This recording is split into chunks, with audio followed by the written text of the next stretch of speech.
Hello. Hi. Welcome in. Welcome in. Welcome in. We're going to sit and do a little reading. For the full moon. See what's going on. The cat's a little spazzy today, so it is what it is. It's a full moon, the energy of it. That's true. But I have my podcast up if you're interested. It's up on YouTube if you're watching on YouTube. So good. Let's see what we need to see. It's a full moon in Gemini.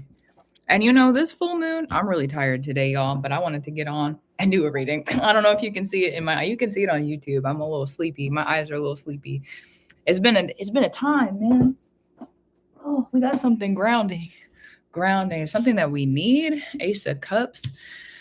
Oh my goodness, a free heart. That's what I feel about that. Your heart is free. A free heart.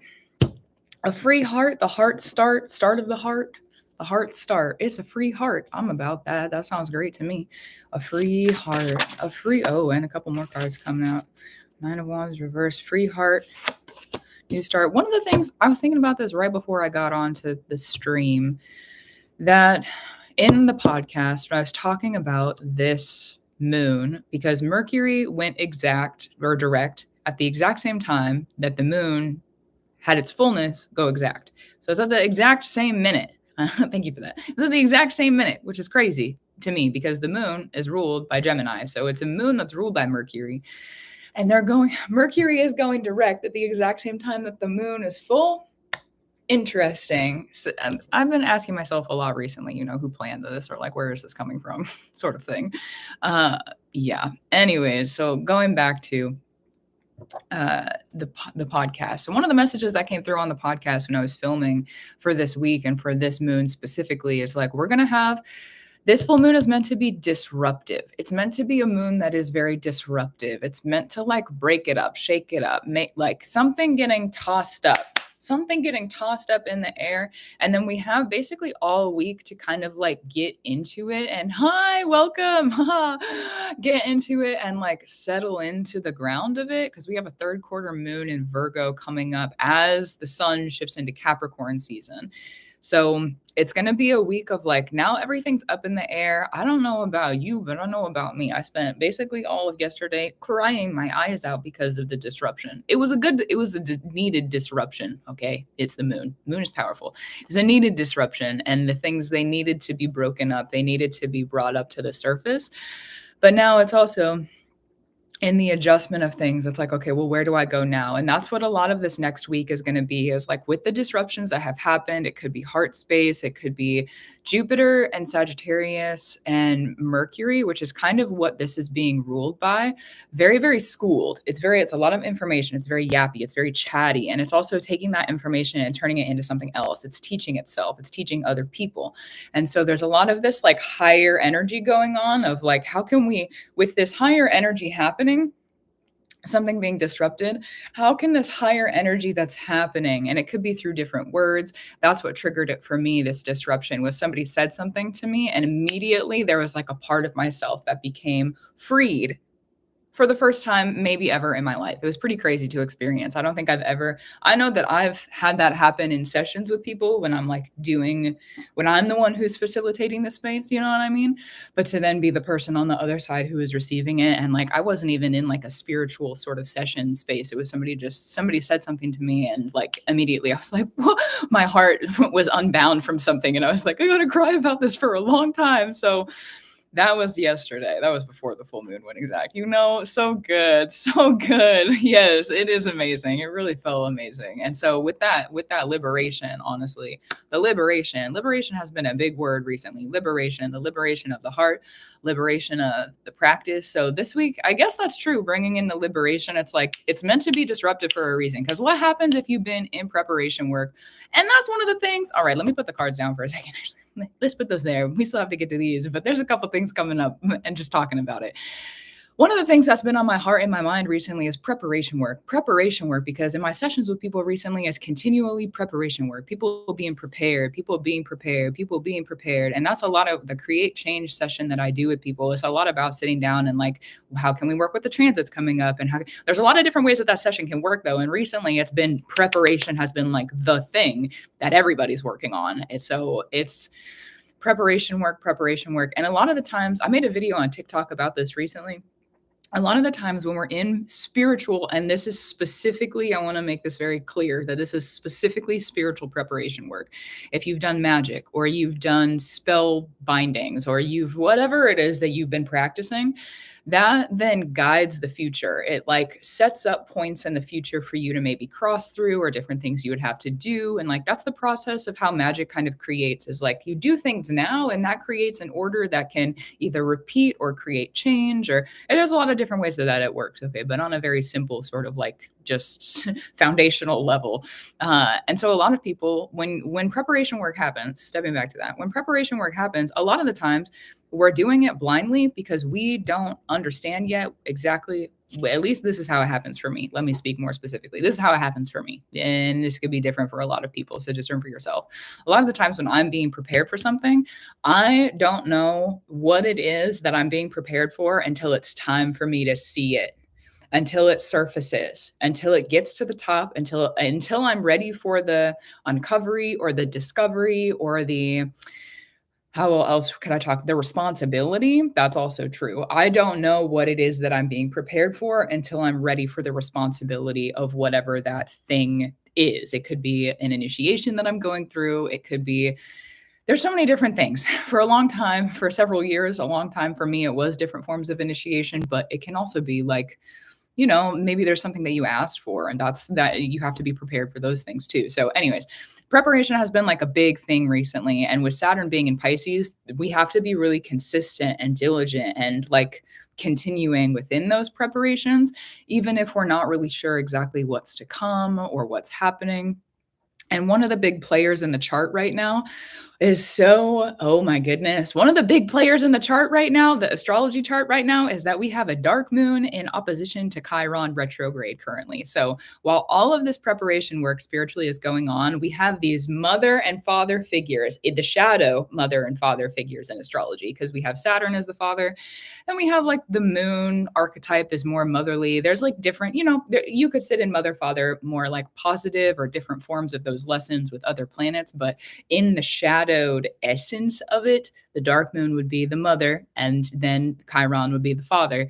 So we have those in opposition. They're with the north and the south node. So this is like 18 and a half year cycles that are coming to the surface right now from the shadowed essences of our parental lineage, of our ancestral work, of what has come before us.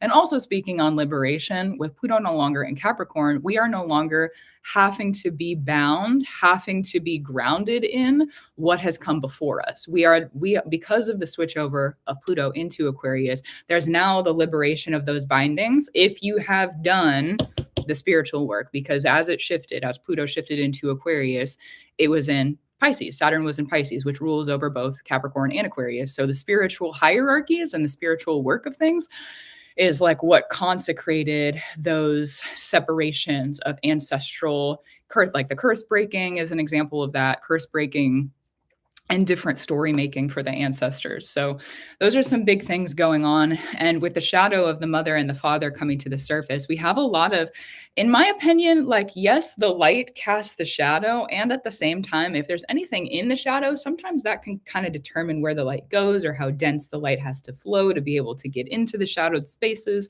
So the shadow has a lot of, it's an equal power between the both of them. And within the shadowed stuff that's happening between mother and father right now, we're not only closing out those big cycles that have to do with the ancestral lineages, we're also seeing what's possible for us going forward, especially with Jupiter being involved with this full moon, both because it's ruling over where Mercury is. This full moon, the aspects of it are crazy. So Jupiter retrograde ruling over Mercury, which was retrograde until the moon went exact. Again, they went exact. Mercury went direct and the moon went exact at the exact same time, 9:01 a.m. UTC this morning. Crazy. That's a crazy thing to me. As an astrologer, I saw that and I was like, what the heck? Okay, anyways. So that's ruling over Jupiter retrograde in Gemini, ruling over the Mercury that's in Sagittarius, and Mercury in Sagittarius ruling over the Jupiter retrograde that's in Gemini. So they're in this opposition position to each other, which is wild. And Jupiter is one of the representations of husband energy. It's not the only one, but it's like one of the main husband or like relationship masculine. If you wanted more like gender neutral terms, it's like the masculine energy of relationships. And whether that's an internal relationship or it's an external relationship, however that might work for you, it also has a lot to do with seed work and like how the seeds are offered and what the seeds look like and how are they grown and how are they sown. We also, right now, because Jupiter is retrograde, are having a lot of things come to a close. So, like things that have been expanding for a long time, especially within parental lineages and ancestral work, are now coming to an end because they don't trend anymore. They don't groove anymore. They're not allowed to be with us in the future anymore. And so we're having this like really big like turnaround moment where it's like, okay, this moon is really about processing like what has been done, what hasn't been fun, and allowing ourselves to feel the kind of like freshness of, how do I say, we're about to turn away. So it's kind of like a last moment of grief or a last moment of grieving, kind of as well. It is the moon, so it is a heart space thing. Last moment of grief or last moment of grieving. And I know for me, I'll speak on this personally, that was like a really, really big thing. It was a big old seed that got plucked out. And it was a lot of processing and a lot of understanding and a lot of, okay, the path forward will be different. Because another part of the Jupiter and Mercury kind of back and forth that's been happening for a little less, it's about a month now, a little less than a month. About a month now. That back and forth has been asking us to really look at our story. Look at where we've been, our story, our storytelling. How has our story been told? What story are we going to tell? And within those reflections, what story now that we have this perspective of where it's the last turnaround, it's the last kind of goodbye, within the next couple of days, we're going to be able to see like, okay, I understand why. I understand why I had to go through that. Because now I'm looking at the future and like, I want all these things and I've been prepared because I've been through these other situations. I've been prepared through maybe some hard situations or maybe the way that you were parented growing up and those relationships. So, oh, wow. The healing of the youth. I love that. That's beautiful. You know what? That's true. That's true. That's true. So we have this, it's a turnaround moment. So it's a little bit bittersweet. It's a little bit bittersweet, just like it's a moment to really like ground in the energy, ground in the energy, ground in the energy. All right. So let's bring it back to the cards. Free heart. We have the unbinding, the free heart, a new start of the heart also. This is going to allow creative energy to return. So I know for myself, I've been feeling like I'll speak on a personal level and relate how you need to. I'm someone who has always been really creative. I'm always working on projects. I'm always wanting to do stuff. I want to write books. I want to write blogs. I want to make video. I want to like go make stuff. I love making. I love creating. But for a while, I haven't been able to because there's been this blockage on my heart. I haven't been able to like start a whole bunch of stuff, even though I really, really, really, really wanted to. So with the creative energy returning, so this would be for people who like really draw and have a good relationship with water and their emotions, and like people who create emotionally or kind of like pour their emotions into creation. Maybe you have a creative process that's connected to the moon cycles. There's creative energy returning now because of this full moon, and it's going to be grounding. Part of the podcast kind of vision that I saw is that kind of throughout the week, definitely by the third quarter moon, but throughout the week, there's going to be some things that start to ground again, because this full moon, it is supposed to be disruptive. So it's like change grounds. And when that happens, like things kind of shake up, lift up a little bit. And so there's going to be pieces that start to ground within that creative energy. Could be like ideas. You could get like a spark of something, especially because we have the moon in Leo this week too. That's going to be with Mars. So there could be like some sparky starts. So if that's something, sparky hearts, like a spark in your heart, a sparky heart, I like that. That's good. Let me get a date on that actually, because I don't remember the exact dates of that moon in Leo. We have Moon will be in Leo from December 18th to the 19th. Beautiful. So sparky hearts, December 18th through the 19th. You know what? If it works, it works. There's also, we have Six of Swords. Something about the wards. It's like something completed, something not yet defeated, something completed, something not yet defeated. It's like a something still, it's like you've been able to say goodbye to. It feels like I need to talk on this on a personal level too. Interesting. I don't normally do that. This, a personal moon, we're getting more personal. All right. Well, let's stay with it then. For me, this kind of big turnaround or like the perspective that I'm receiving is like for years and years and years and years. I've been stuck in this cycle and I've been in this cycle and I personally have experienced a lot of really traumatic situations, like kind of one after the other for a long time. And finally, it's been this moment where there was like a trigger, something happened, somebody said something to me, and I've been doing preparation work of like, okay, I'm ready to start this healing, I'm ready to face these things, I'm ready to like sit with this. And recently, because of that preparation work, there was someone who said something to me literally yesterday, and it popped. There was just something that started. It was like I got to let go of this now. And because of that, like I can see the future of the work I need to do, and I understand that there's more groundwork to do, there's more healing work to do, there's more like constructive work, I suppose, maybe rather than going into the shadows and kind of like destructing things and being.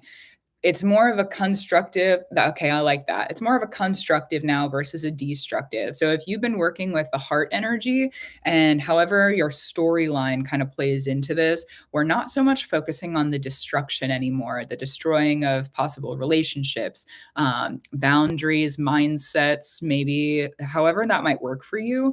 And also too, like the healing aspects of things, there's not anymore. And what do I mean by destruction? It's like kind of like going into the situation and breaking things down and understanding it more and having a clearer perspective with more directive. So that would be in relation to astrology. That's very Pluto-esque, and we are coming out of a Pluto season, so that tracks. Yeah, Pluto is what goes into those kind of like harder situations and mines the gold out of them. So if you find, oh, thanks for that. If you find that you've been like in that process of like, why did that happen? Or why did they say that to me? Or what has that been? Or like, why do I feel that way about that thing? Or however those narratives might work for you. If you've been in that recovery of story and discovery of the story that you've been in, now becomes the work in the future. Now becomes the work for where you're going, where it's like, okay, I can turn around and like, I have this wisdom from where I've been.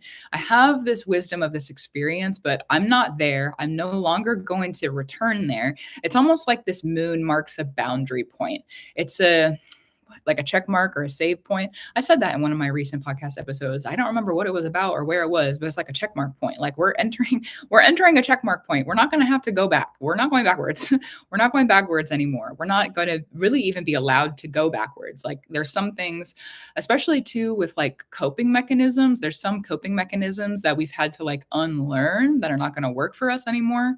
So moving forward, it'll be different. This is kind of the turn in the story. There's a turn in the story happening. So focusing now on construction. So especially if you're looking at wherever Mercury, Jupiter, and then Sagittarius and Gemini are in the chart for you within your birth chart. And if you want to get really specific, if you look at your ninth house and you look at your third house, those are also going to be important areas to check out because the ninth house is going to be modernly Jupiter and Sagittarius's house. And then the third house, again, modernly will be Gemini and Mercury's house. So if you wanted to get into like super specifics, you could check out those placements, but kind of look at the story that you've been writing in those areas. A waypoint.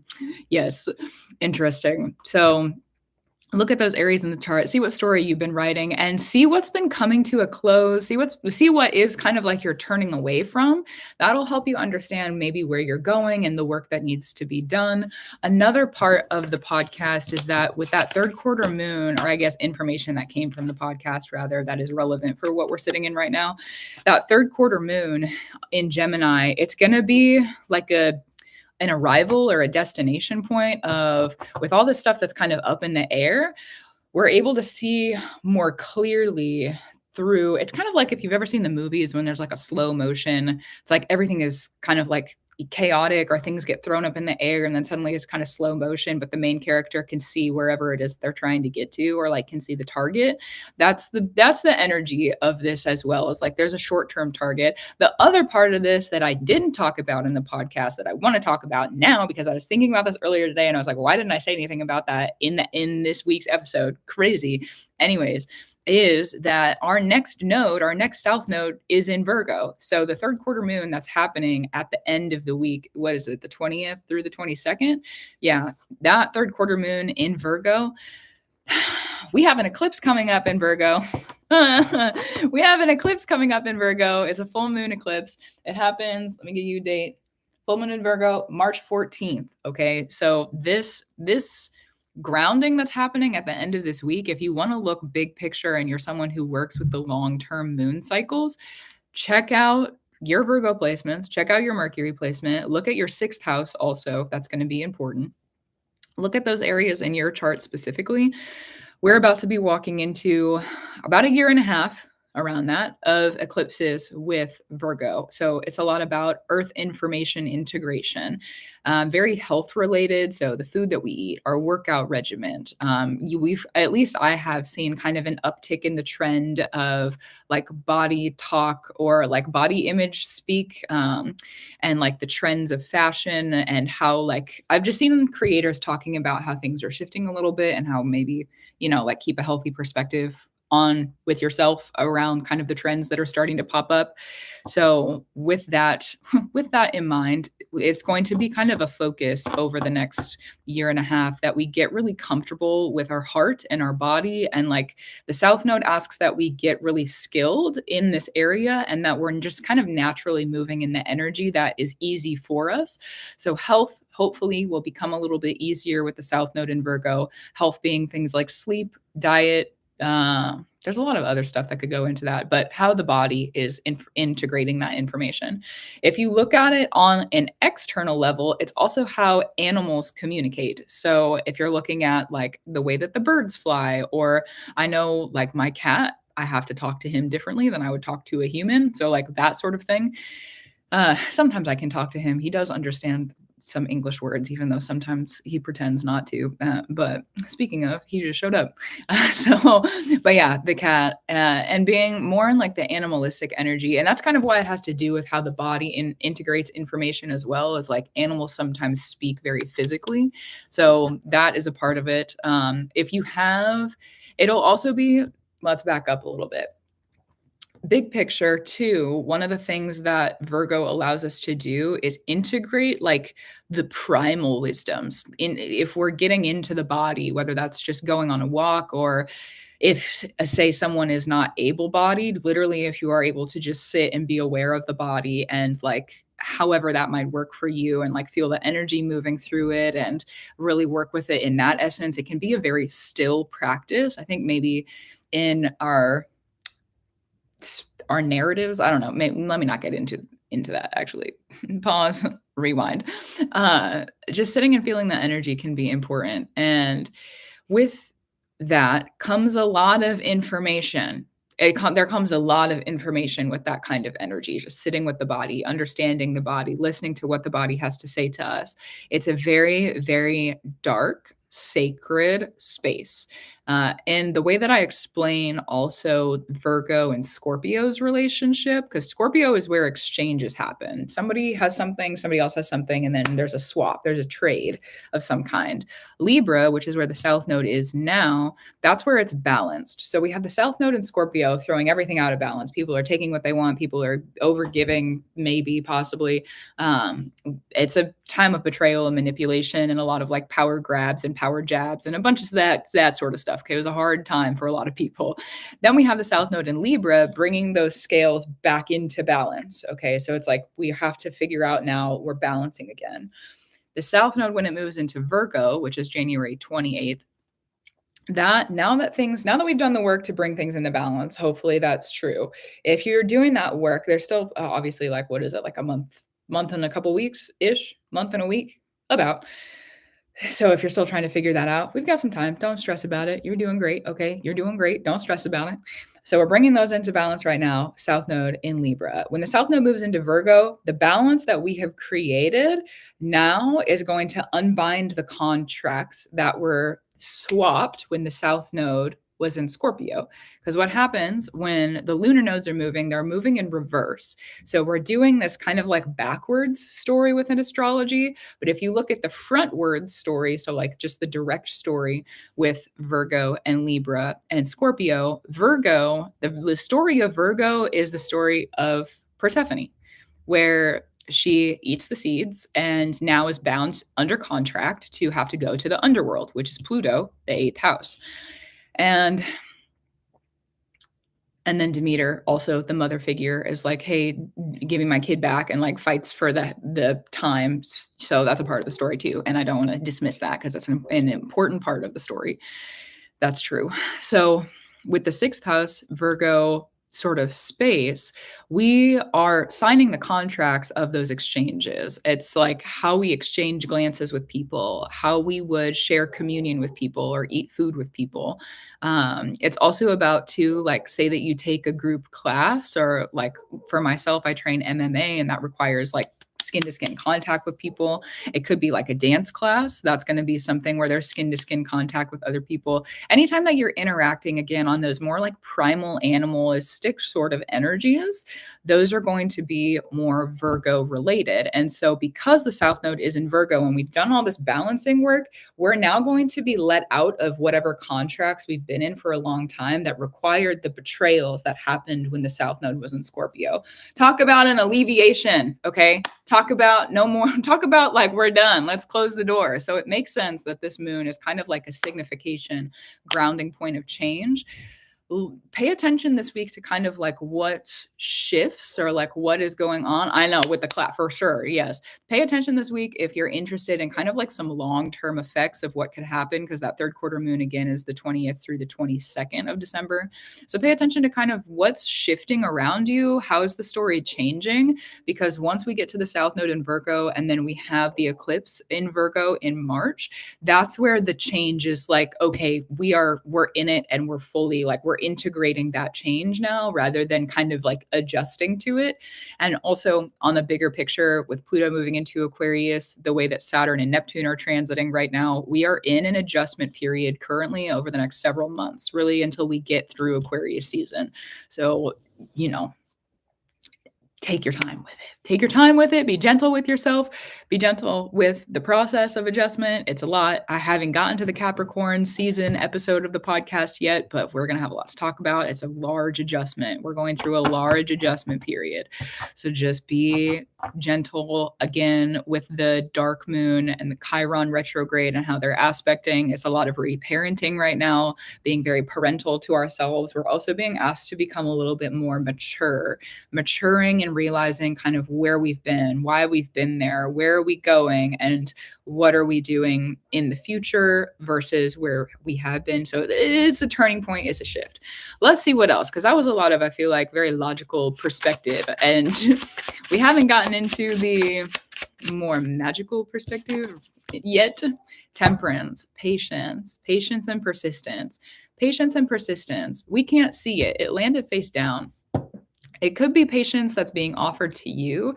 That was something else that came through. I can't remember if it was a reading for me or a collective reading recently. I think it was a reading for me, but it's been a theme. It's like patience is being offered, especially for people who have been learning to become more patient, being patient with yourself, being patient with the world, being patient with maybe angry people or just situations that would pop up in your daily life, like more patience. People who have been cultivating more patience, that now, for whatever reason, we're able to have that like returned to us. It's an offering of patience, and also have patience too with the way that this story is turning. Like we're at the mark point, we're at the turn point. Change is grounding here for sure.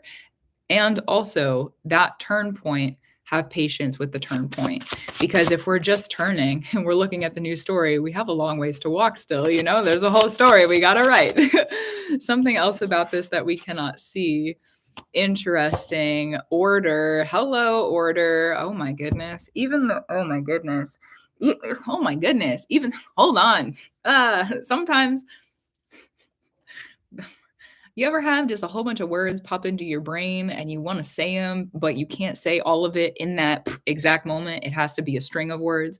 That's what just happened to me. So allow me a moment. Oh my goodness. It was like I got the whole thought. I got the whole thought delivered instead of it just being one line of words. Ridiculous. Okay. Anyways, so order. We can't see the order that's being offered through the patience and persistence. But let's talk about order, because even when the card landed, oh my goodness, listen, I love order. I have a video up on my YouTube about Saturn and its structures and hierarchies if anybody's interested in learning a little bit more about order and the magic of order. But I want to talk about what just happened. So the card landed like this. It was face down. Okay, face down, and we have a visitor. You want to come hang out? You just gonna come say hi? Okay, you guys can't see him, but well, never mind. He's gonna come say hey. He's so good. He's so good. He's so good. Oh, it's like they chose the bundle instead of the individual. Honestly, here's the package deal. You get all of it at the same time. Thanks. Oh, ridiculous. So good. So good. So good. Okay, so the landing down. Wait, it landed down. Okay, so I was like, part of this order, learning order, for me, I know that that's something I can't see. Literally, like it's a physical representation of, I don't know what's underneath of this. Yeah, I can't see it. Order, okay? Flip it up. Hierophant. Hierophant. For me, that is order, is a lot of the times is like, it's the priest that keeps order. It's the masculine sacred figure that is the order keeper. There has to be order, there has to be structure, and there has to be discipline. And it has to be done in a way that is sacred. It's like a very sacred keeping and creating of order. Now, when I flipped it up, though, a lot of the times I'll be able to see in my head or in my heart, just intuitively, like, what way do I need to flip the card up? Or do I flip it this way? Or I didn't flip it either of the ways that I saw it. My body, okay, this is an example of the South Node in Virgo and getting really good at being with the body information. My body just was like, okay, we're going to flip it up this way rather. But had I flipped it this way or this way, it would have been upside down, which again, order, that would have meant something different than it being right side up. Okay, crazy.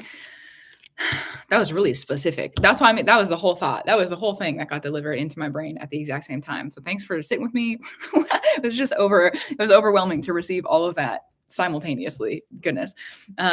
But you know what? It is what it is. So that's order. That's what I mean by order, is like really specific where, really specific turning, really specific order keeping and structure keeping, being really disciplined in that practice and being really ordered, especially too. So let's talk about this in an astrological perspective. Capricorn, back it up. Saturn, let me not get too far into the details yet. Saturn is the god of time, the god of structure, the god of order. And depending upon, because I saw somebody ask about Metatron, and if that's the god on TikTok, they asked if that's the god that you need to work with or offer to, I don't remember how you phrased it, for order. So depending upon, let's talk about that for a second. Depending upon if you do make offerings to the gods and you do have relationships with them, depending upon the structure or sort of like space of gods that you're in, that spirit is going to change. Most structures that I'm aware of have a spirit who is of order and of time and is the creator and keeper of that order and of that time. Myself, as a Norse practitioner, that would be Odin. So just as a, reference for your work, if that's something that you do. With that, though, just have a relative idea for yourself if that's something that you're interested in or you want to know about. That's the information that I have for you. Cool. So Saturn, being the astrological representation and within that structure and the planetary systems of time and order, then time and order, okay, with Capricorn, this is one of my favorite ways to read Capricorn. Normally, we think about Capricorn, and we're about to go into Capricorn season 2. Okay, cool. So Capricorn, normally, we think about it as like hierarchy, structure, systems, government, politics, jobs, money. All the stuff on the earth that we need, that we can't really get rid of. And if we're going to change it, it's going to take probably generations to change. All right. Stuff that we're bound to that we may not want to be bound to. Also, Brand, welcome in. It's good to see you again. Stuff that we are bound to that we may not want to be bound to, but we are. So then, like, how can we use those bindings to create shifts and change for ourselves? So that is the worldly essence of it. However, Oh, this is my favorite. It's so good. However, when the god of time and order shapeshifts, that's Capricorn on a magical essence. When the god, I'm going to say it again because that's incredible. When the god of time and order shapeshifts, that's Capricorn. That's the magic of Capricorn. Capricorn, in its essence, is a shapeshifter. And that's because that's one of the ways that Saturn can bring harder or harsher lessons through with Capricorn placements is that you're not making the change. You're not being consistent with the work. You're not doing what needs to happen for those goals of power and structure and hierarchy. And because of that, sometimes there can be harsh fall throughs or big lessons that happen. So it is a shapeshifter. We might not think of it as a shapeshifter because of how rigid and how structured it is, but Capricorn, in its practice of magic, is shapeshifting. This is why when you see people who have a lot of Saturn placements or Capricorn, very specifically placements in their chart, and somebody does them wrong, now that person who's done the Capricorn placement person wrong has to walk through a lot of the stuff that they've been through and like how that's handled on a magical essence or level. It doesn't happen like that every time, but Capricorn energy, it will usually go through. Now it makes because we're bound to it whether we want to be or not. That's a part of Capricorn order as well. It makes that person walk through in order so that they can really like correct whatever orders in their life that would have made them do that like dirty whatever thing in the first place. Is a lot. So the order, I love Capricorn. I love that, like the energy that's one of my favorite sorts of magic to practice is like the consistent, very forward moving, very like structured, detailed, be very detailed, very structured. It also too, say that you had like Capricorn in the 6th house. We were talking about Virgo energy earlier. So like the crossover of those to give like a more applicable space of it. If you had Capricorn in the 6th house or you have a Saturn in the 6th house, that's going to be applicable too. Then this could look like shape shifting through the body. So literally like if you picked up an art form, weightlifting, dancing, some form of like workout thing and like how your diet affects you, then that's a great example of like your body's going to change. That's a very literal physical example. Your body's going to change and it's going to rearrange. And there may be some lessons on the way to that change that need to be like integrated in order for you to keep the change when you get there.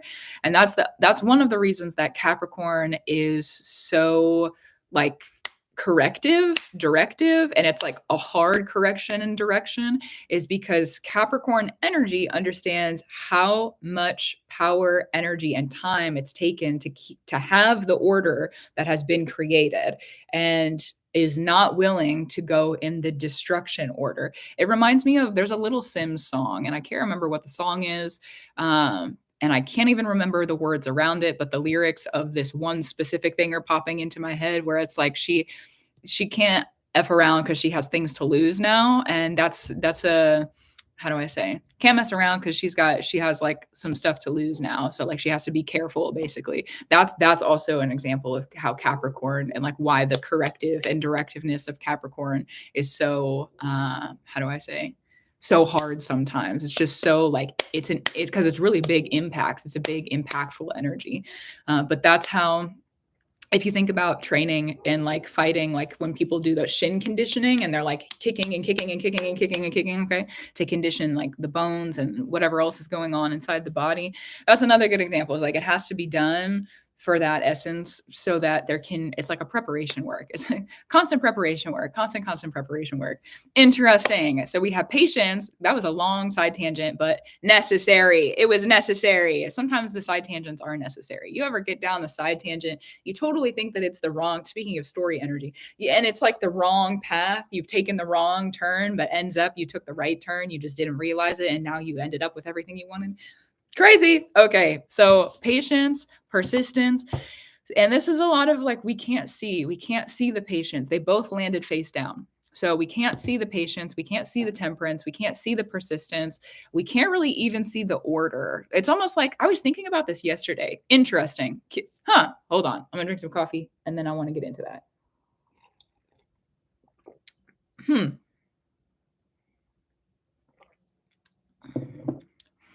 just a little rest stop, valid.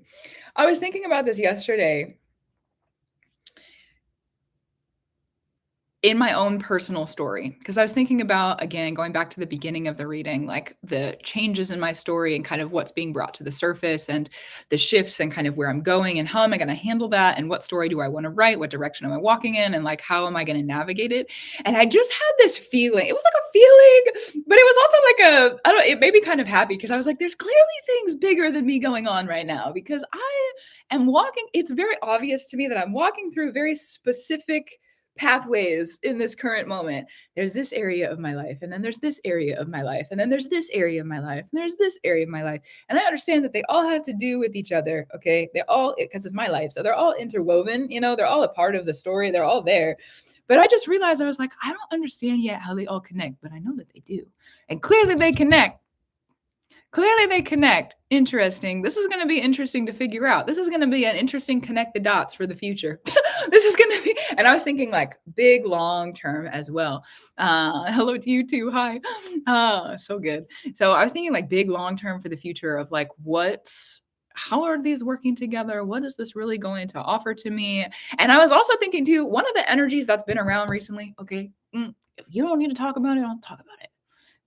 I've been saying that for months, and it's different transits that are bringing this up, but I've been saying it for months. If you don't need to talk about it, don't talk about it.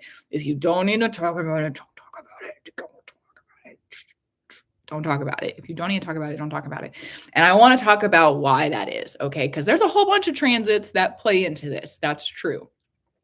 And also, let's talk about Pluto and Aquarius for a second. This is going to be relative information for anyone who offers to the spirits, okay? Anyone who offers to the spirits. And I'm going to say it again, anyone who offers to the spirits, not just people who are in like meditative practices and pulling cards. And those are really important fundamentals. And I'm not going to dismiss them because they are very important fundamentals.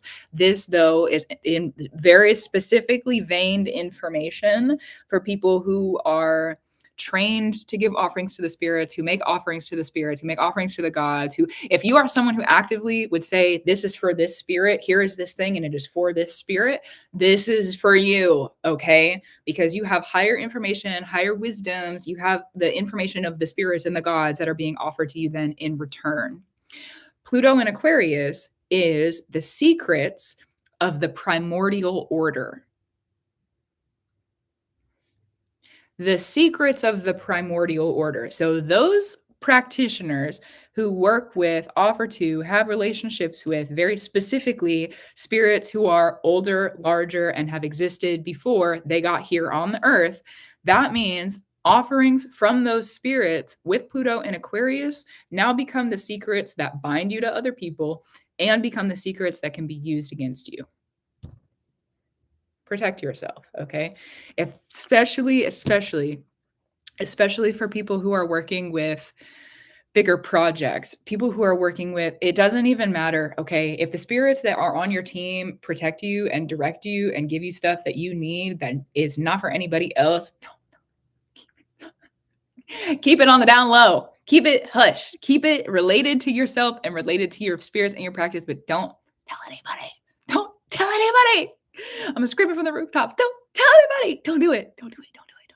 Don't do it. Don't do it. Don't do it. Don't do it. So important. It's so important that you keep it, because this is an era where we're going to have a lot of innovation, a lot of like innovation, invention, creation, and it's going to be altering. It's the primordial spirits. Okay. They are going to be around for a long time. They've been around for forever, and they're going to be around for a long time. So what happens here is going to change the order of the primordial. It's like a space of legacy, okay? Not just legacy. How do I explain that?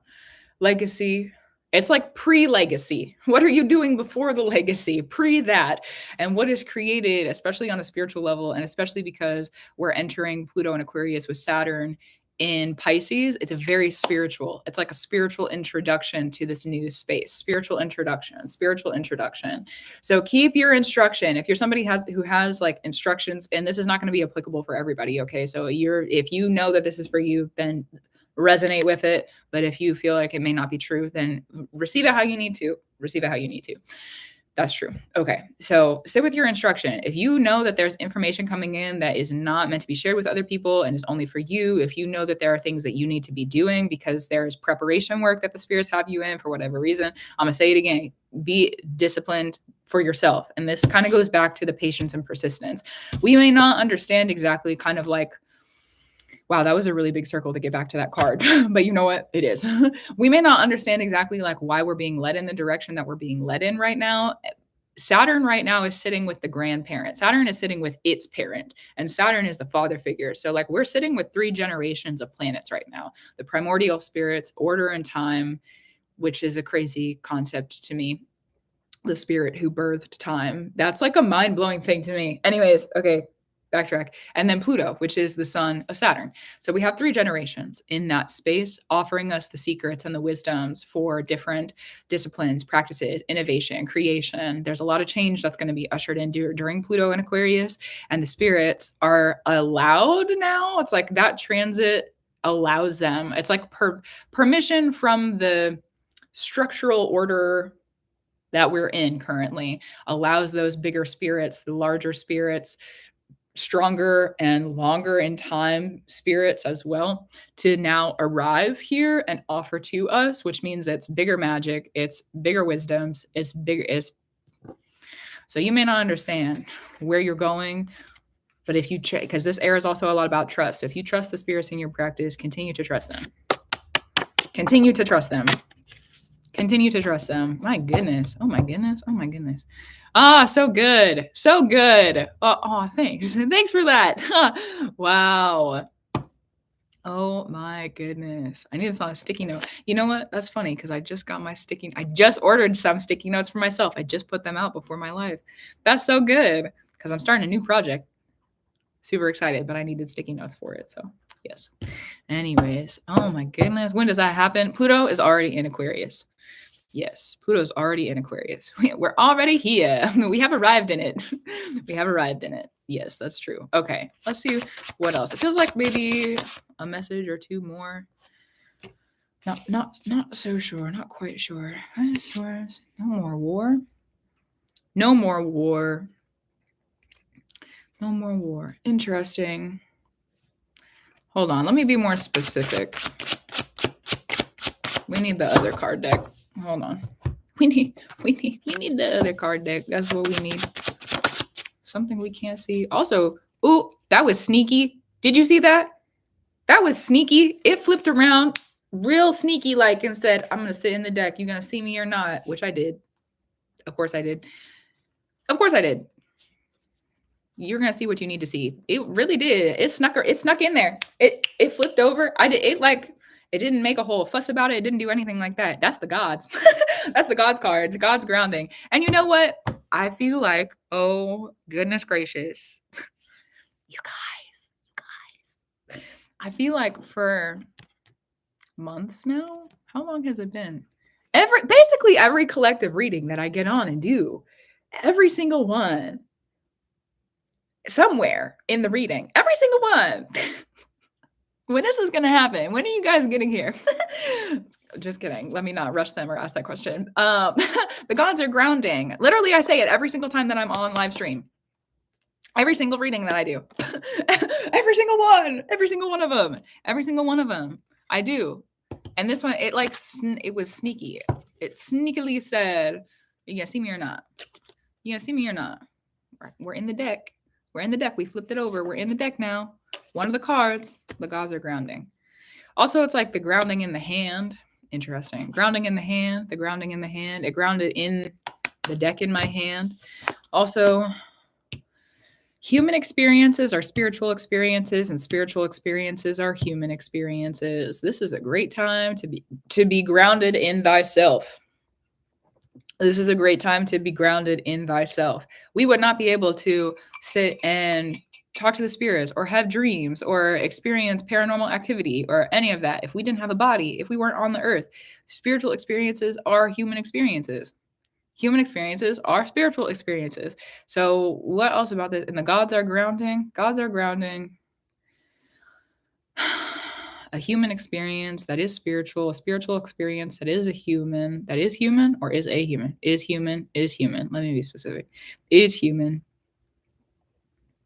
Tower is grounding. The tower is grounding. I literally see, wow, that's really crazy. That's incredible. That's incredible. For people who have been going through a tower moment, could be years long, could be a couple months long. However, discern for yourself time length. All right, it's going to be different for every person. Tower moment, though, destructive, destruction, tower moment. If you've been going through tower energy, what I see is that, oh, no longer it's not a competition. Oh, I understand. Okay, because the first card that came out, Five of Swords reversed, and I heard no more war, and that's when I was like, okay, let me get a little bit more specific. Let me pull some more cards and get more specific because I was like, I don't understand like exactly what this means. But Five of Swords is literally like a card of competition, and competition is a seed of war. It's like more competitive. If you grow competition, it turns into more competition, which becomes then possibly dangerous. It is what it is. That's just the nature of it. So we're grounding a space. What I see with these cards is like there's like this big clearing. There was a tower. It's like your whole life for some people, for a lot of people. It's like your whole life. Your whole life was built, and it was this tower. Your whole life was built, and it was this tower. You're the tower moment. Okay, tower moment of like, wow, I have this life. And then the tower moment, like as we would consider in tarot, came through and was like, not anymore. And you had to like slowly deconstruct this tower. The tower didn't fall apart in one blow and one flow. The tower fell apart piece by piece. It wasn't brick by brick necessarily, but it was like, okay, we're knocking this part off and we're knocking this part off. For some people, it got knocked off closer to the base, and then like a lot of it fell in your face. So kind of figure out maybe if you want to, the destruction. There's a destruction for a reason. That tower had to go. It was old. It was old. Been there for generations, maybe for some people. Like it was an old tower. That was an old tower. If you were to live in that tower, there would have been like, it just wouldn't have been good. It wasn't what you were asking for. It was like out of survival. Like you would have been living in that tower out of survival. But no more. That was something that came through, I think, earlier this week. I did another collective reading. It's like we're being pulled out of survival, or like given the opportunity to not be in survival anymore. Out of survival, we're moving out of survival. So that tower had to go. Demolition. And I was thinking about this too, because yesterday, I don't normally get takeout food, but I got some takeout food from a part of town that I haven't been in a while. And I mean a while as in like years. Like I haven't driven by this place in years.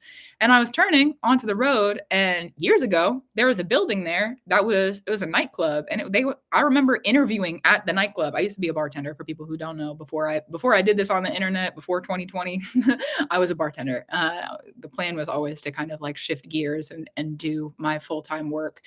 Anyways, not to get too deep into it. When I was there, I interviewed at there, which for me, I need to note is coming up for a reason. Regardless of that, for this reading though, I interviewed there. It was a crazy interview too. Maybe I need to share that. It was a crazy interview that we interviewed outside because the construction was still going on, and there was a bee that landed on me in the middle of the interview, and I was telling them about, like, I was doing a whole bunch of yoga work at the time. It was really weird. And then the bee landed on me, and one of the guys, it was 3 people who were interviewing me, and I didn't do anything. I was just real calm, real chill. Love the bees. Real calm, real chill. And the bee landed on me. There was like many of them flying around. There's just bees around me. Again, love the bees. And I'm kind of a sweet person sometimes. So you know what? It is what it is. So the bees were around me. It's ridiculous. And there was one woman, and she was like, she said something about, never mind, not that part. There was one of the guys in their interview. He said to me, well, at least we know how you do under pressure. And I was like, yeah, you're not wrong. This is how I would handle a situation. Like if I was bar backing or if I was a bartender. Yeah, this is true. But anyways, that building doesn't exist anymore. So getting back to the original point of the story, that building doesn't exist anymore. It has been demolished. There is not a building there. There is like construction equipment, but the ground is flat. There's nothing. It was a complete demo of it. And I looked at it, and because they built it years ago, it was like they got it. They destroyed something, they built something else, and now that has been destroyed. And I remember looking at that as I was driving by to pick up takeout food, and I was like, Interesting. Like in my head, I was like, that feels like a waste of resources. Like, why are they doing that? Why would they destroy something that they built only like 5 years ago? That doesn't make sense to me. It was like 5 or 6 years ago. Why would they destroy that? But then I sat with myself and I was like, because I'm learning to go back to neutral right now, like whether it's negative or positive, I'm learning to become more neutral, be in neutrality, and then make decisions based in that space of neutrality. It's one of the things, one of the orders, speaking of order, that's one of the orders I'm working in currently. So I was like, okay, well, let me think about it. Okay, well, people have, the will to do what they want. So maybe they felt like they needed to do it, or like for whatever reason, like it was necessary. It was necessary for whatever reason. I don't need to know the reason, not for me to know, but it was necessary. So I'm like, okay, well, it is what it is then. I noted it, kept going, kept walking about my day. But that's what this tower moment reminds me of, is like something got built. Something got built literally just so that it could be destroyed. It was almost like you were learning the process of creation and destruction, but in a way that was like really, really big. In a way that was like really, really big. Let me build this life and then let me get rid of it. Let me build this life and then let me destroy it. Listen, I love destruction. I really do. And also it's powerful. So yeah, they both go together. I love it and it's powerful. And sometimes it can be a little like, oh my gosh, that's crazy. So yeah, what I see is like this tower. For some people, this is an inherited tower. For some people, this is a tower that you like took foundations of from something else and built something else out of it. But regardless of how that worked for you and how the introduction to the tower started, what I see is that complete total demolition. It's like it came through and it was a complete and total demolition, demolished it. And in the neutrality of it, it's like, okay, maybe the waste of resources, but are you going to build again? That's what I see, is like the ground is flat. The ground is flat. The other part of this that I see, we haven't even gotten to that. That was like the introduction to the reading. The other part of this that I see is that there's just a tower that's like going to float down and ground. What I see, you don't even, it's like, you've been building it and you haven't realized it. You've been building it and there's more to come. You've been building it. It's a build, some sort of like ushering in, receiving. This energy is more about reception and receiving rather than construction. The destruction was the construction. The destruction also, this reminds me more of like a masculine form of destruction. Sometimes nature needs to come in and bring destruction. That would be, in my opinion, sometimes a little bit more natural and more in like maybe a feminine energy. If we're going to make an active decision to destroy something, though, in my opinion, again, and sit with your fundamentals on this, but in my opinion, that's a little bit more masculine. That's a little bit more like, okay, well, I need this destroyed, so I'm going to go do that. That is a form of creation through destruction. So this construction is more about receiving now. Now that the ground has been leveled, the demolition is over. What I see is literally just like a tower arriving. Okay, well, now I have my tower. I get to walk inside. I get to be here at this tower. I get to walk in. I get to start my new life. And it just shows up. And then all of a sudden you can like start to garden outside, and like it's just there. That's weird. That's weird. Okay, fate. Weird. Thank you. Ooh, that's a lot. There is an energy change. That's weird. Of course, there's just going to be a tower that shows up. I don't know why, but of course, there's just going to be the tower that shows up. You realize how much work you've done to make the destruction happen? You realize how much it's like, what I see is, because if the gods are grounding, and that's a part of this, what I see is like throughout your life, you've been poked to build this thing, or poked like move. I see the big spirits. So like the large spirits, the god spirits, however you would name them, kind of behind you, being like, go do the thing, go do that. What about this? And like kind of like guiding you in the direction that needed to be. Also through the destruction energy, because they've had this other tower that's way up here. It's been way up here for a long time. They've had this tower that's been just like built or made, and they're like, we want to give this to somebody, but like there's no room on the earth. There's no room down there. Like all these kids have all these messes everywhere, and like, so it's like you've been playing cleanup through this destruction energy. So you've been playing like a primordial godly cleanup. You're like on the cleanup crew. Well, thanks. Let me not complain about it. There's honor in cleaning things, but still you've been on like a godly cleanup crew. So it's like, all right, well, you do the work, clean it up. It's also like curse breaker energy is kind of what this reminds me of too. You do the work, you clean it up. Now you've made room. You're not supposed to build anything because there's already stuff built that's meant to arrive. You're meant to receive it. Receive it, receive it, receive it, receive it, receive it, receive it, receive it, receive it, receive it, receive it, receive it, receive it. This is about reception. This is about receiving. Remember, out of survival, we are leaving. Out of survival, we are leaving. Interesting.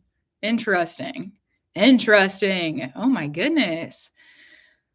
That's exactly how my Saturn return went a few years back. Thank you for that. Thank you for that. Interesting. And thank you for that too. Wow. Oh my gosh.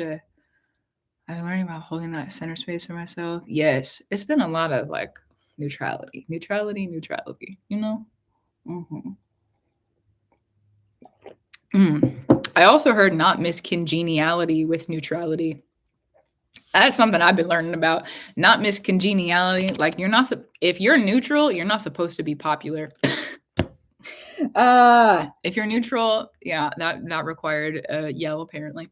If you're neutral, you're not supposed to be popular. And I've been thinking about that because normally what makes things popular or like trendy, popular, trendy, there's like a wave behind it, is that it is an opinion. Opinions are not ever neutral.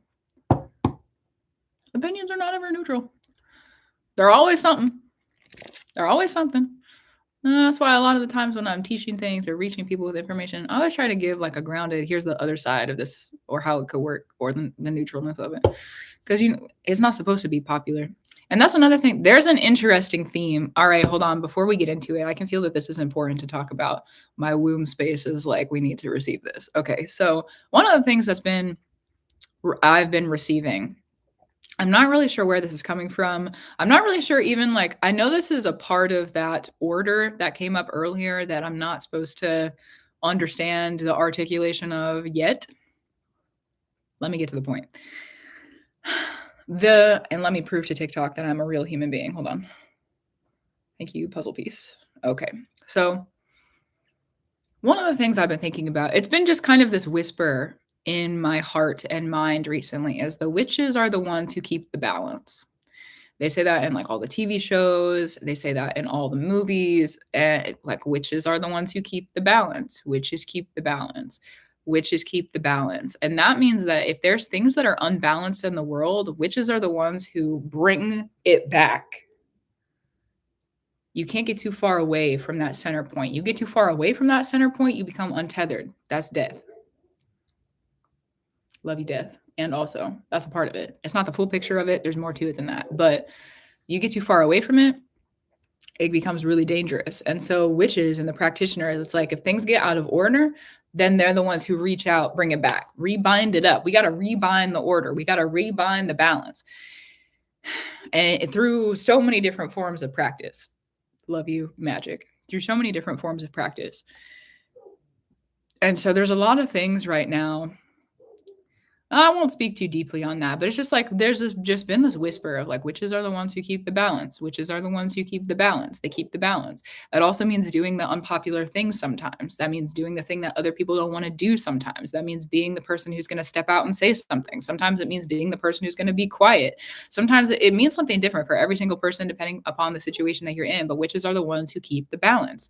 They keep the balance. They keep the balance, which means sometimes it's a counterbalance. Sometimes the witches have to walk in the other direction. And I say witches very specifically. I don't know why, but it feels like that's a specific sort of title. So if you don't consider yourself a witch, that might not be for you. But the witches are the ones who keep the balance. It's like those practitioners of nature, the balance keepers, the witches, the balance keepers. Interesting, the balance keeper. So it's also like what has been done in your practice will also be balanced eventually as well. So especially with this sort of like tower moment, it's like, of course, there's going to be balance. You've done all this work to destroy something. Of course, there's going to be balance with the construction that's being received. A balance. There's a balance. Witches are the balance keepers. It's the balance keepers. And it also too, part of the reason I feel like I've been receiving this on a personal level, and I'll share that with you, maybe not too in depth, but just like on a personal level, because it comes through personally for me very frequently, and then occasionally when I'm on my live streams, and occasionally when I'm in session with people as well. Sometimes when I'm in session with people, actually, I think that's been a bigger theme than I've realized. I just haven't been. It's been like a subconscious theme. Anyways, okay, interesting. Keeping the balance. And so it comes up because there's some things, obviously, like, I'm in the public image. Hello, hi. It's good to talk to you. Obviously, like, there's more public things about my practice and about my life. Like, you get to see my space, and like, there's, I teach about fundamentals and different things. But at the same time, there's still a part of my practice that I keep very quiet and I keep very just for me. It's just for me because that is the privacy that I need. And it's also protection. There's a lot of different things about it. But one of the things about the balance is like there's like I've just been realizing recently how much people don't know about me because of that sort of like privacy screen that I keep up. And that is where this kind of like witches keep the balance. We're supposed to keep the balance. We're supposed to keep the balance because there's probably a lot of things that I'm just realizing. How do I say this? Neutrality is a really, really hard place to be. And it's not just about me. Neutrality. We were talking about neutrality, like seeing the positive and the negative and coming back to kind of like a center point. Neutrality is a really hard place to be because it forces you to do the integration work, look at your wounds, understand them, heal them, focus on them, understand from an ancestral perspective neutrality. And that doesn't just mean your ancestors, that means the ancestors, okay? The people who have come before us, the ancestors, which also includes other humans who are waking and walking in life. Understanding the neutrality of that, understanding the neutrality of nature, understanding the neutrality of nature, understanding how nature is neutral, understanding how the neutrality of the gods works, larger perspectives, understanding the neutrality of how the work that you works. Being neutral is a hard place to be because as a human, I think maybe in more like, I don't know, common or common tongue, common in our common space tongue. I'm lacking a word there, but it reminds me kind of like an ego death. Like you have to be neutral consistently as a practitioner, at least in my experience. There's neutrality, and it's like if your ego or like your personality, your human really is what that is. If your human starts to walk in one direction because it's a human, because you're a human, then eventually you have to be like, oh, my human did this for a reason. My human walked me in this direction for a reason. And then you have to become neutral about it. It's like neutrality. We're always kind of doing things that are not necessarily in neutrality, but then we bring it back to being neutral. You do things that are not necessarily in neutrality, but then you have to bring it back to being neutral. This is also a process of creation and manifestation where like your human might want something, your human might want justice, your human might want some form of money or there being a job or a certain form of relationship or whatever it is that you might practice. Those are like some really general like terms, but any reason that you would practice your magic, then you have to walk through kind of like being neutral about what you asked for and being neutral about kind of what it is that you're practicing that magic for. Sometimes those practices you realize, oh, literally the whole lesson was to realize I didn't need to receive that in the first place. Like I didn't need to become that person. Sometimes the practice is like I needed to become neutral about this so that preparation work, I'm actually able to receive it. And in those situations, it can be even more than what you're asking for. But if you receive something, in my experience, if you receive something, and this is a part of this tower moment, actually interesting. See, big circles today. Oh my goodness, there was a big circle earlier, and this is a big circle too. Because, anyways, big circles. Noticed.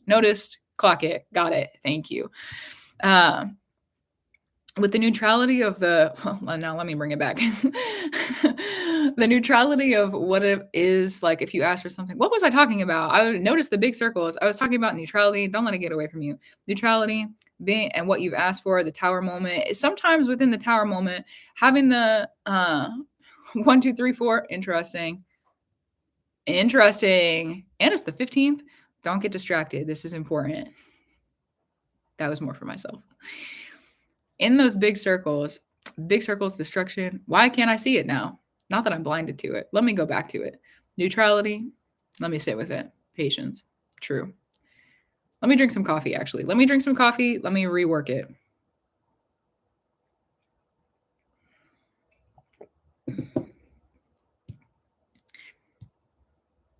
Because I was talking about the process of neutrality. Sometimes we ask for things and like we have to realize we don't even want to become that person. Sometimes we ask for things and we have to become neutral for the work of preparation. Sometimes we ask for things and it's not our direction. And sometimes that's what I was saying. This is how things get thrown out of balance. You ask for something and you don't become neutral, and then it arrives. When it arrives, you're going to be forced to become neutral. I'm going to say that again. If you ask for something and you do so, it arrives, you create it, and you're not neutral about it. Again, whether that's ancestrally, within your humanity, in the God practice, or a higher structure that you work in, systems of spirituality, okay, those sorts of space.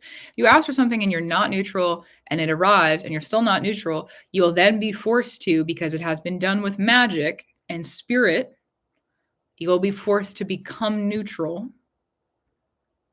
when it arrives. Mm-hmm. Mm-hmm. Mm-hmm. Mm-hmm. Mm-hmm. Mm-hmm. Mm. Mm-hmm. Mm-hmm. Mm-hmm. Mm-hmm. Mm-hmm. Mm-hmm. Mm-hmm.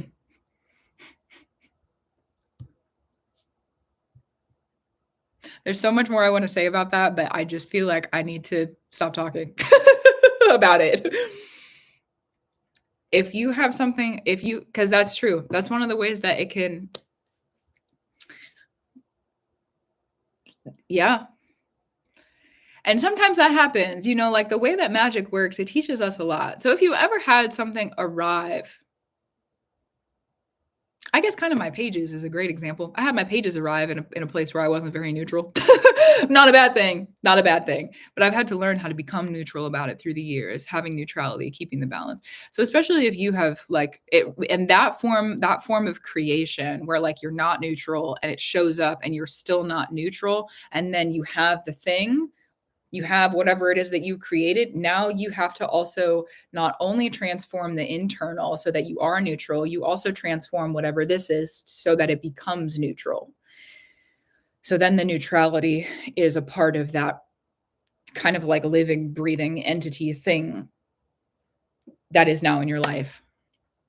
Interesting. And that, going back to this tower moment, I see that with like the building of this tower, the destruction of this tower, and there's a tower that's just like arriving.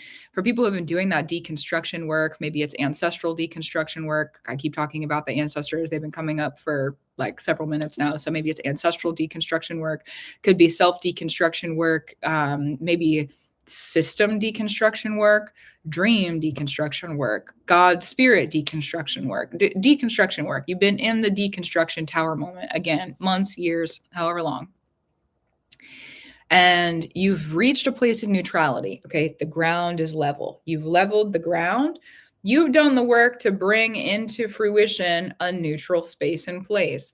But let's think about this though. Interesting. The receiving, a lesson about receiving. If you've done the deconstruction work, there's already something there. So wouldn't truly actually the neutrality be to have another thing show up? What?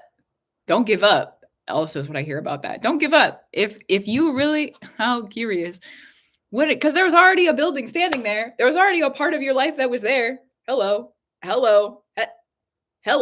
There's already a part of your life that was there, and it got deconstructed, demolition, a premonition. The demolition is a premonition. That's a lesson about order. How things are deconstructed is also how things are reconstructed. Interesting. So I remember a year and a half ago, very low point for me. I'm not going to get into it, but a very low point of just like a lot of magic that was being worked, deconstruction. Okay. In the middle of and I remember thinking to myself, I was like, everything is ending at the same time. It was really hard because everything was ending at the same time. That was the perspective that I had. So like, this is really difficult because it's like this thing in my life and this thing and this thing and this thing and this thing. All of it is ending at the same time. And within like the matter of a couple of months, it was just like, everything is over now. Oh my gosh, what am I going to do? And in that transition, the demolition is the premonition. Because I've known for myself, again, this is a lesson about order. So discern for yourself how things may have been deconstructed. This is my personal lens for that. Because I had everything deconstructed simultaneously, I've known since then, because of the study of order that I keep for myself, I know that when the new comes in after the transitionary period, because with death and rebirth, there's always a transition. So through that transitionary, that's so true. With death and rebirth, there's always a transition. There's always a transition. Always. And Saturn's in Pisces right now. So is Neptune. That's transition. Pisces is transition. Okay, moving into it though. I knew for myself, I was like, that means everything's going to come in at the same time though. Like it's going to be like a couple, probably months, maybe a little bit longer. I don't know exactly how long, but it'll be a time frame where just like all of a sudden everything starts to show up again that was being deconstructed back in that moment. So how the demolition works is also premonition. And again, back to the neutrality is like the transition is the flattened ground. There was already a building there. The building was there before you got there. The building was yours to inherit. Again, probably ancestral structures or orders that came through job, career, personal relationships, everything. Just think about for yourself all the deconstruction work you've been doing, if that is applicable for your life and your practice. Okay. Which for a lot of the people that I work with and like have sessions with, and the people who are like drawn to sit with my messages and things like that, normally those people are also in some form of deconstruction work. Healing work is also a form of deconstruction work. So if that's something that's applicable for you, also true. Okay.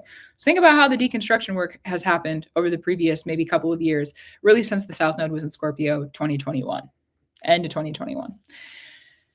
Deconstruction. Now that we have the North Node moving into Pisces and the South Node moving into Virgo very soon, January 28th is the date for that one. It's starting to happen now. We're already in the shift between the lunar nodes. We had a Pisces eclipse back in, what was it, September, which the Pisces node is not until coming up. On January 28th is when it shifts over. So this, in between those eclipses and the upcoming eclipses, this is a transition between the lunar nodes. So we're already feeling the shift of the Pisces and Virgo start to come in, and the Libra and Aries energy start to leave a little bit. It'll be because we have the Aries and the Virgo eclipse coming up in March. So we'll have another kind of transitionary period then. Going to be different. It's going to feel different than this one because it's different energy, and that's valid. Totally valid, totally cool. Love that for us, actually. I love the Aries energy, and I think it's going to be a really great eclipse season, but we're going to get into that another time. So good. So, but just watch things start to come through for you. Watch things, especially if deconstruction work is something that you do. Watch things start to come through for you. Watch things start to come through for you. How interesting. And I do, back to the vision I have, it's just this tower. It's like everything you've deconstructed just gets delivered at the same time. Boop, here you go. Boop, boop, here you go. There's more to this. Hold on. Oh my gosh. That's a really like, the air of that is different. It's coming in directly also. This is not something undeniable. There was a reading that I did. I think it was my most recent reading. Interesting. I think it was my most recent reading that I did on live stream, which the replay's on YouTube if you're watching on TikTok, if you want to go look at that. If not offended, but a resource if you want to go watch. So, oh my gosh, it's like this thing is arriving directly. It's going to be undeniable. Something triable, something undeniable. It's going to be undeniable. The gods are grounding undeniably. It's going to be something that's obviously yours. Obviously, this is yours. Obviously, this is meant for you. Obviously, it's undeniable. It's undeniable. That was really loud, but you know what? It is what it is. It's undeniable. It's undeniable. Something that you cannot deny. The work that you've been doing, the news coming through, and you're not going to be able to deny it. It's like clearly and obviously this is for you, from you.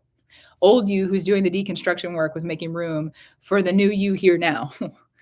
Okay, more to it. Hold on. Let's see. Undeniable. Something else we can't see. Hell is also a neutral place. Interesting. Yeah. Interesting. Hell is also a neutral place. With the runes as Hagalas. Hell is also a neutral place. Hell is also a neutral place.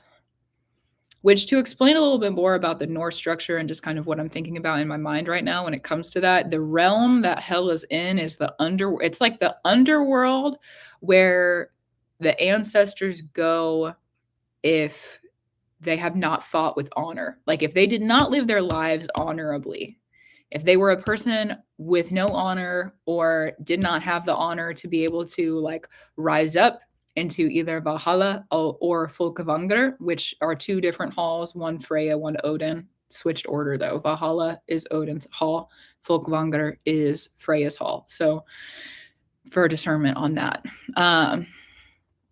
For discernment, and I also know that there's Norse practitioners who follow me. So if you're learning something new, beautiful. If not, it is what it is.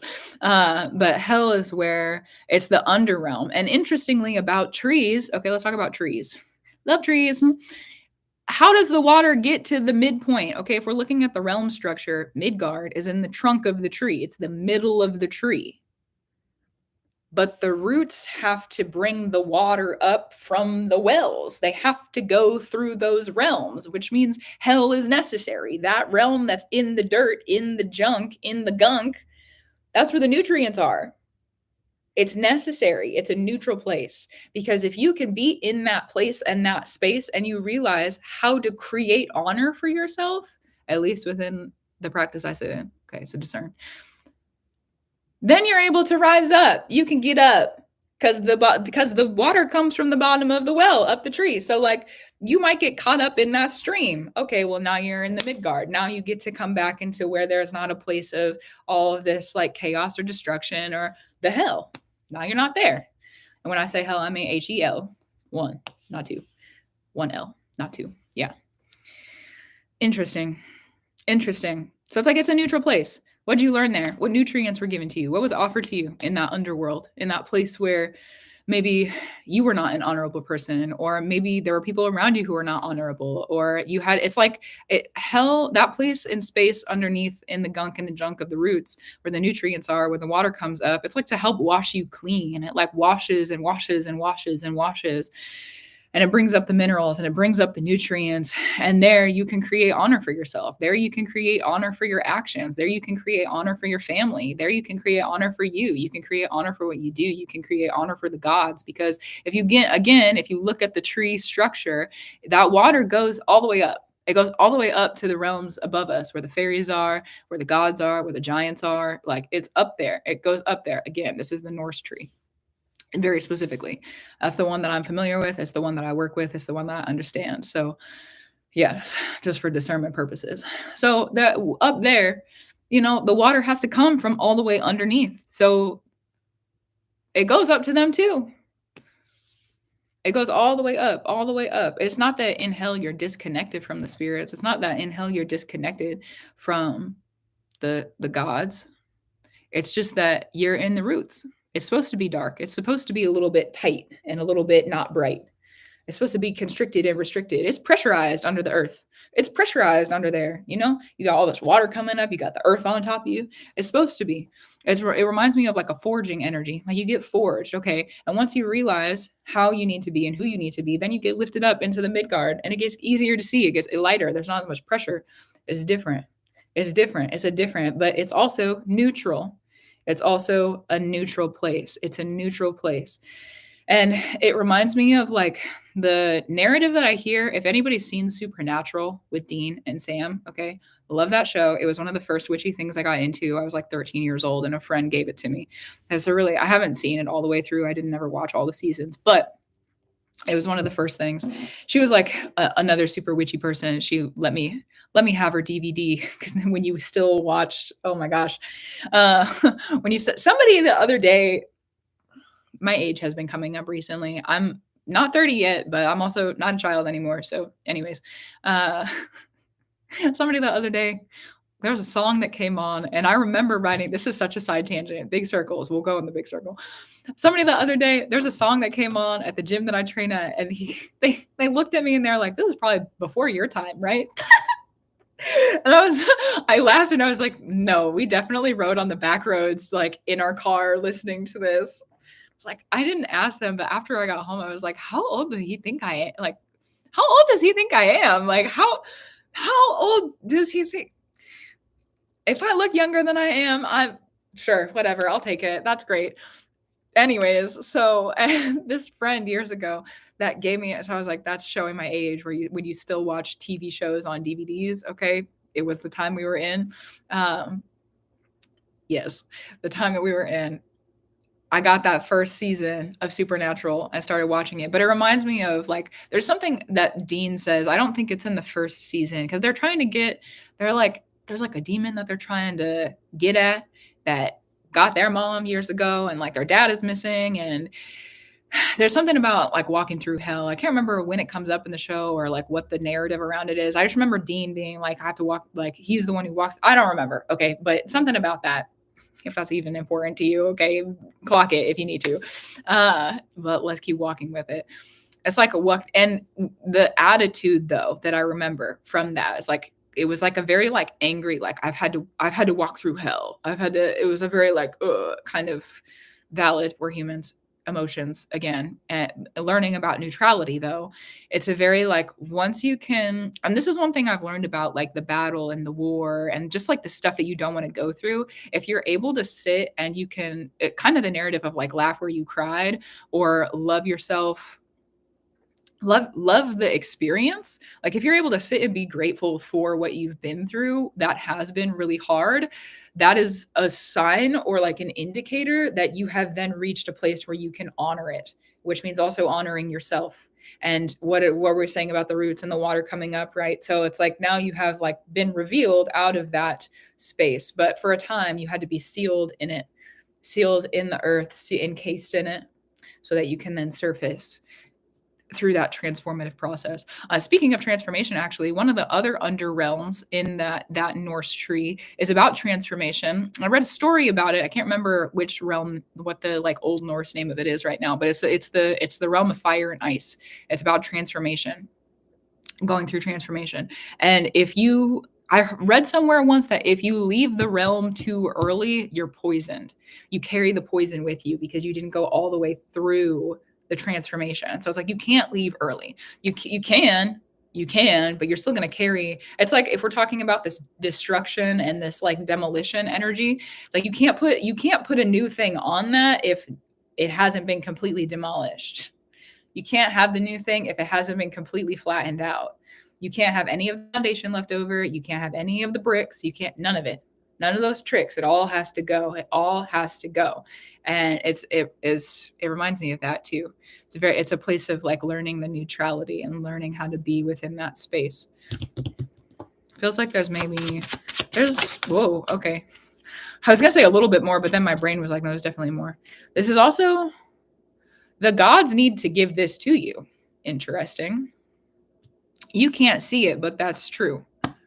Think about how much you've dedicated to your practice. Think about how much you've dedicated to what you do.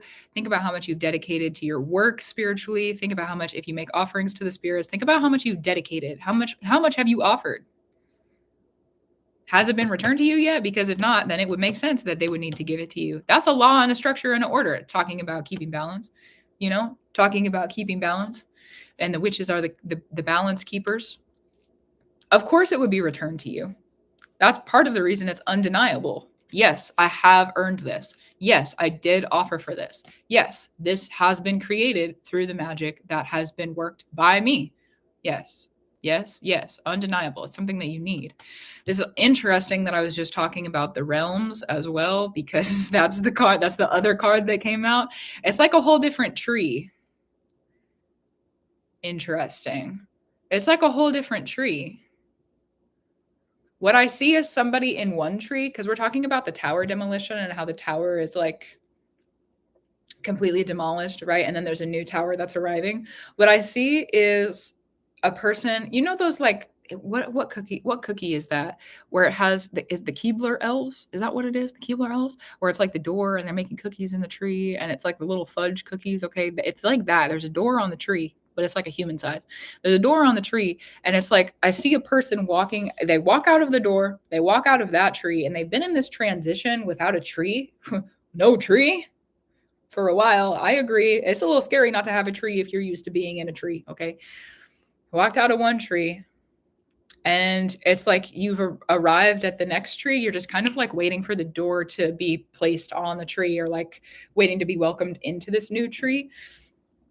Interesting.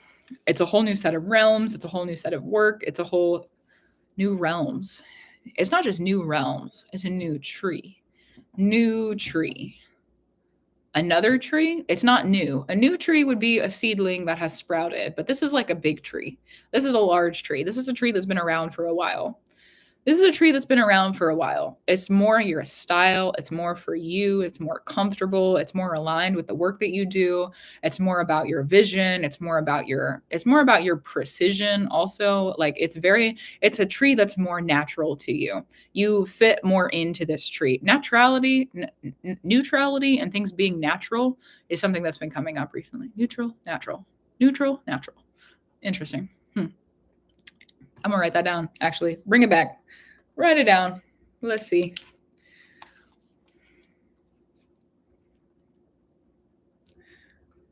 Neutral, natural. Okay. Neutral. Yeah, that's it. I'll leave it be for now. That's for me for later.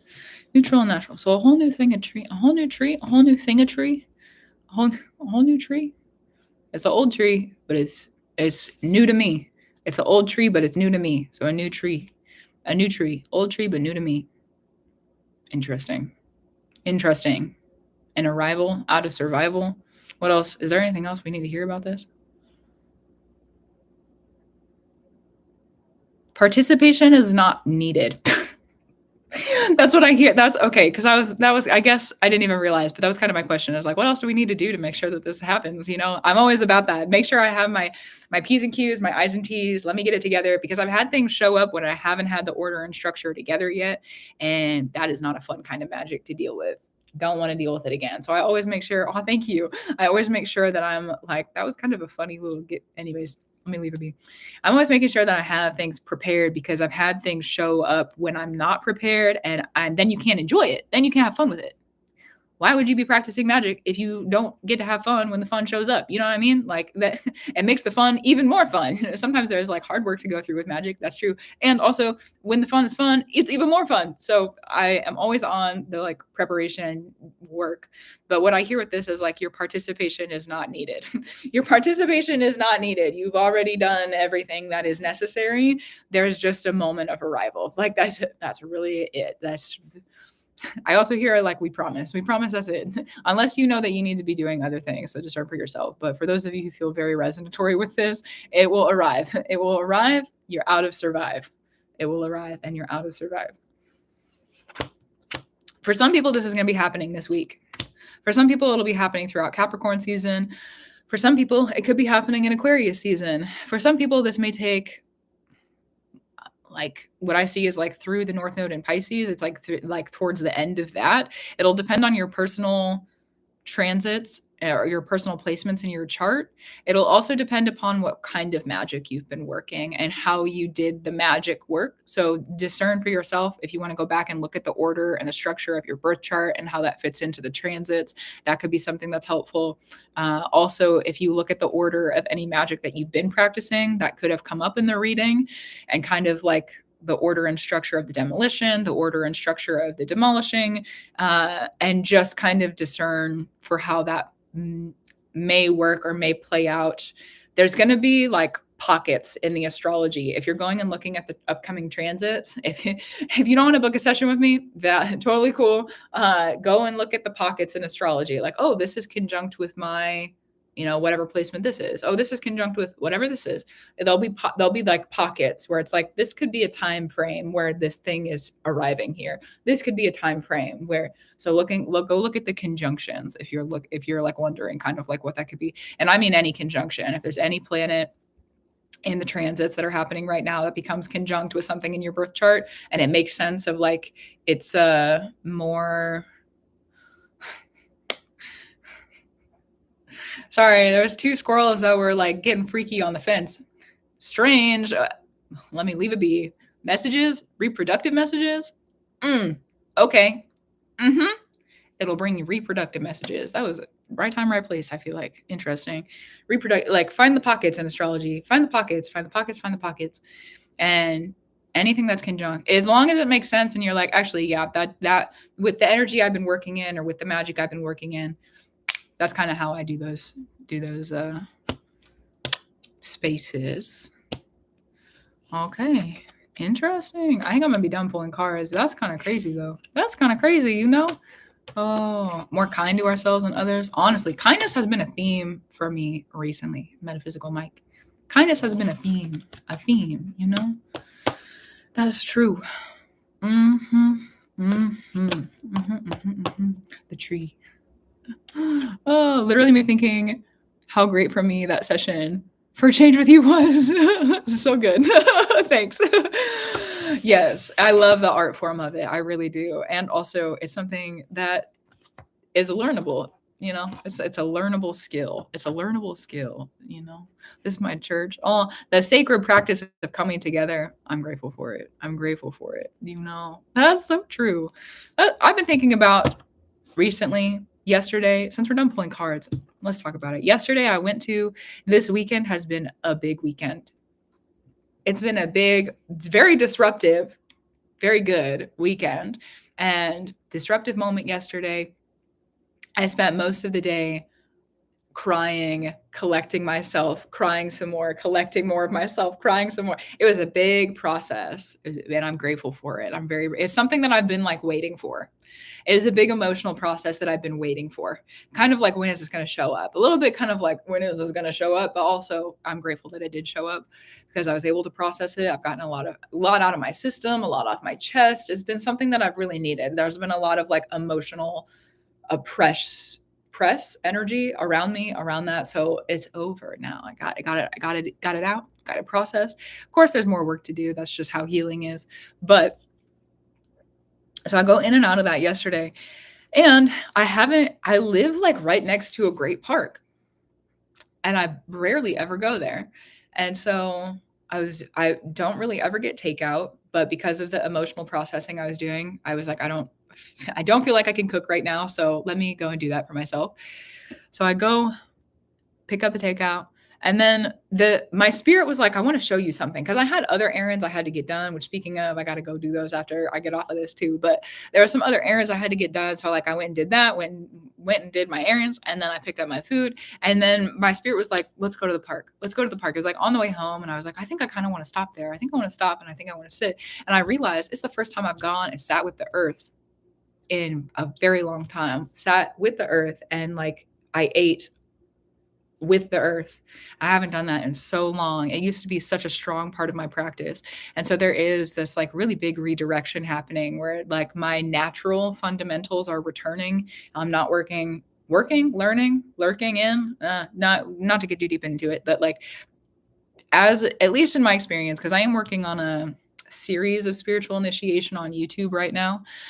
And at least in my experience, if you're going to go through like the form of initiation that requires many, many, many, many years of initiation, and it's not just like a 1 year thing, which in my experience, I don't think any of the initiations I've been through have been a 1 year thing. They've always been longer. Anyways, where was I going with this?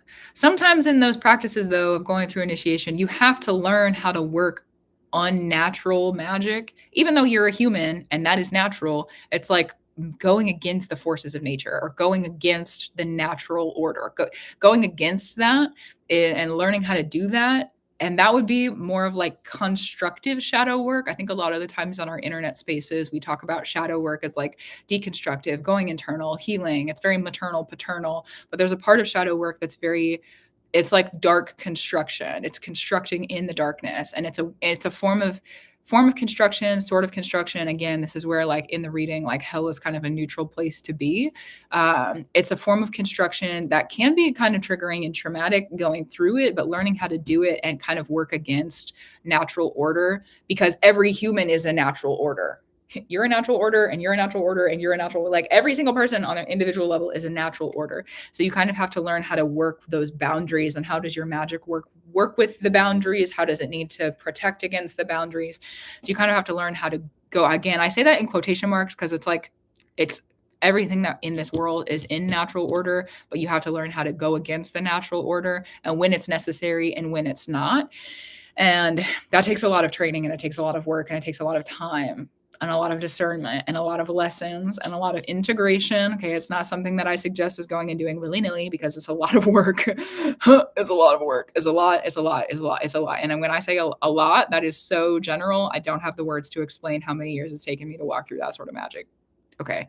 But learning how to go through the unnatural has been a big chunk of time for me. And I haven't gone and like sat with the earth and been back in the like natural energy in a while. And I literally was sitting and eating my food yesterday with the earth. And I was like, I'm home again.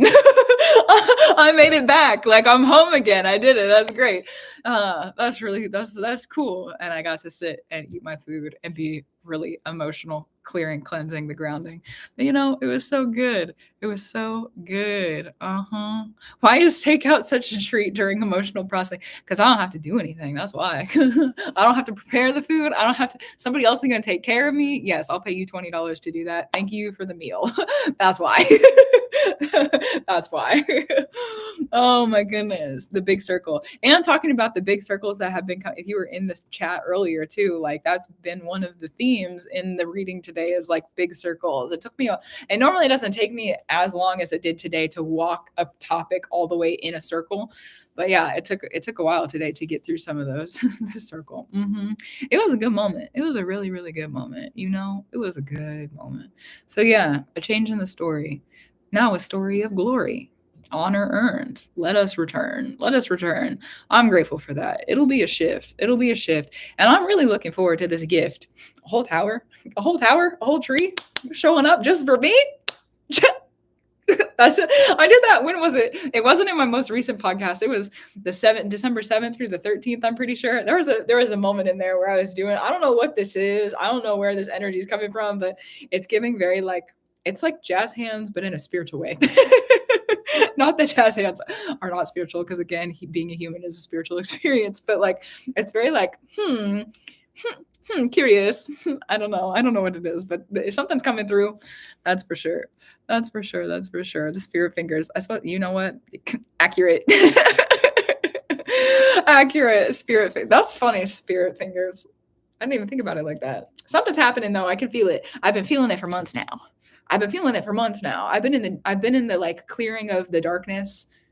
Some of it's been in the light, but I've been in clearing work. Clear and prepare. Get the table clean. Get clean. That's been kind of the instructions for myself for a while. So now that we're in the turning point and I can see things start to twinkle fingers. It's funny. I can see the things start to come in. It's very different. I feel very weird about it. And the weirdness, the fate processing, because in Norse, weird is like, that's in English. That word weird is rooted in weird, which is the name for the fate Norn, the fate spinner, the fate weaver. Weird. Oh my goodness. Interesting. Okay, well, I think I'm going to close out. The live stream. Oh, wow.